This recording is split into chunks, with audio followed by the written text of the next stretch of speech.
Today, I sat down to write this video 3 times. And 3 times I got up, made coffee, checked my phone, or simply stared at the wall. I felt like a wall was building between me and my work. I thought it was all my fault, that I was lazy or undisciplined. But then I started reading about ancient philosophy and discovered I'm not alone. Apparently, humans have been facing exactly the same obstacles for 2,500 years. They're called the Five Obstacles. I'm not a master at this. In fact, I struggle with it every day. But I want to explore them with you, because understanding them might be the only way to finally break down that wall. I found this beautiful metaphor. It invites us to imagine our mind as a bowl of pure water. When we are at our best, the water is still. We see clearly. But most of the time, my water is a disaster. Philosophy says that whenever we feel blocked, it's because something has disturbed the water. Let's look at the first one, because I think we're all too familiar with it. In the meditative path, the Buddha taught that there are 5 main obstacles that disturb the mind. The first obstacle is sensual desire. In metaphor, it's like dyeing water with bright colors. For me, it's my phone. I'm trying to concentrate, but my brain is craving that dopamine rush. Or maybe I'm thinking about the pizza I want for dinner. It's that feeling of, I wish I were somewhere else, doing something more fun. We become obsessed with the next thing instead of the current thing. What we can try, the suggestion here is to focus on impermanence. When I feel the urge to check Instagram, I try just waiting. I count to 10. Usually, the urge fades like a wave. We don't have to ride every wave. 2. Aversion or ill will, vyapada. 3. Torpor and drowsiness, thina middha. 4. Restlessness and remorse, uddaka kukuka. 5. Doubt, vichikicha. These 5 mental states arise and pass away continuously.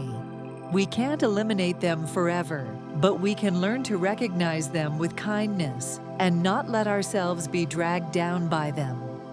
The first obstacle is sensory desire. It is that force that pushes us to continually seek pleasures, flavors, sounds, images, recognition. There's nothing wrong with pleasures in themselves, but when they become an obsession, the mind loses its freedom.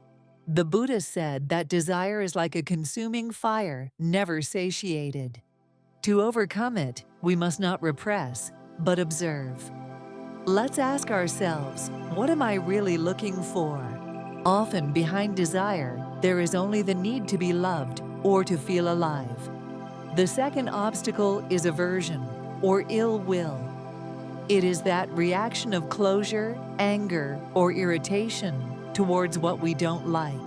It arises when reality does not match our desires.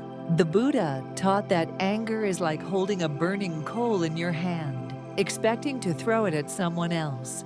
It burns us first ourselves. To dissolve aversion, compassion and understanding are needed.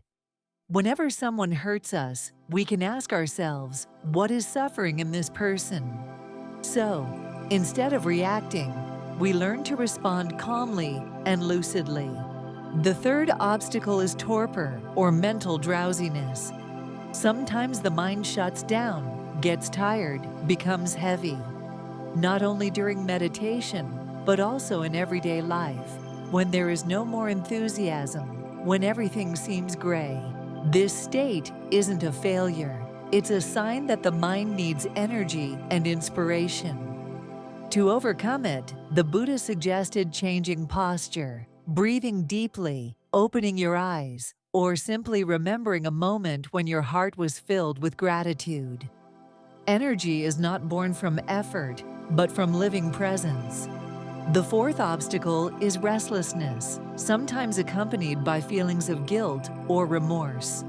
The mind wanders into the past or the future. It becomes agitated. It looks for something to do, to control. The Buddha compared it to a mad monkey jumping from branch to branch. But even this restlessness can become a teacher. When we recognize it, we can return to the breath, to the only real moment, the now. If remorse arises for a mistake, we can simply say to ourselves, "I've learned, and now I can choose differently." This is the Buddhist way of forgiving oneself. The fifth obstacle is doubt. Not the healthy doubt that investigates and searches, but the one that paralyzes. Will I make it? Am I wasting my time? Is there any point in meditating? Doubt makes you lose confidence, like a fog that envelops the mind. The Buddha suggested cultivating trust in direct experience. Don't believe by blind faith, but by what you have seen and felt in yourself. Whenever you feel peace or clarity, even for a moment, remember, that is proof that the path is working. The 5 obstacles are not enemies to be fought, but states of mind to be known. The key is mindful attention, sati. When we observe them without judgment, they lose power. Desire is calmed by awareness of breathing. Aversion dissolves with compassion. Numbness dissolves with living presence. Restlessness calms in the present moment. Doubt is illuminated by direct experience. Like clouds in the sky, obstacles move, but the sky remains clear. Let's now try a brief reflection together. Close your eyes if you like, and bring your attention to your breathing. Inhale slowly, exhale gently. Now observe, is your mind calm, agitated, tired, or confused? Whatever is there, that's fine. Acknowledge it without judging. If there is desire, observe its heat. If there is anger, feel its strength and let it dissolve into your breath. If you feel numb, straighten your back and breathe in energy. If there is agitation, bring kindness to the heart. When in doubt, remember that you are learning.